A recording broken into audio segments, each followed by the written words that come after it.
We messed this Is it up the because hatred? it's the hatred. I mean, it's just the it's the lies um that a certain segment of society will love to hold on to. It's the same lies they said about black people being lazy. It's the same lies about black men not participating in the propaganda against black men.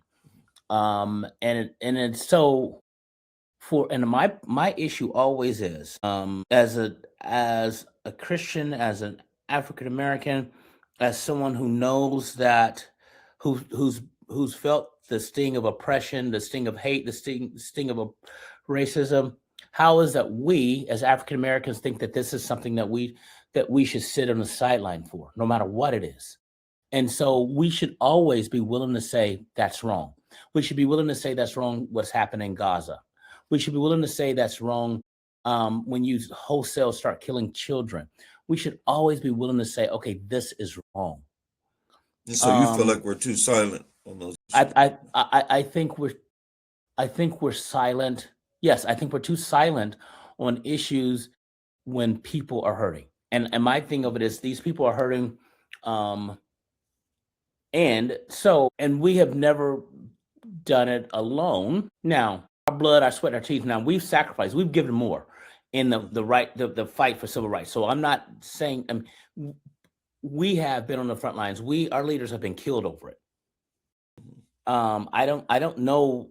I mean, Cesar Chavez lived to be a nice long age, um, and um, the only other Africans that were ever killed were those Native Americans that were fighting against the imperialism and the colonial grab, and they sheltered us as well. The Native American was sheltering us when we left.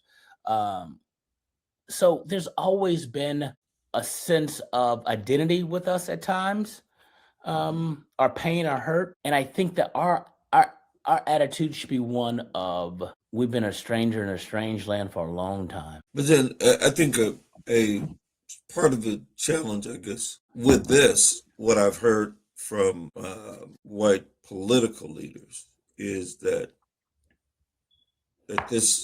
there's we have to be strategic about how we engage in this fight because their voice makes a bigger difference than ours. Whose voice make a bigger difference than ours? The whites who are standing up against the policies that are taking place with immigrants now. In other words, if we got in the fight would change, I, and the I white voice.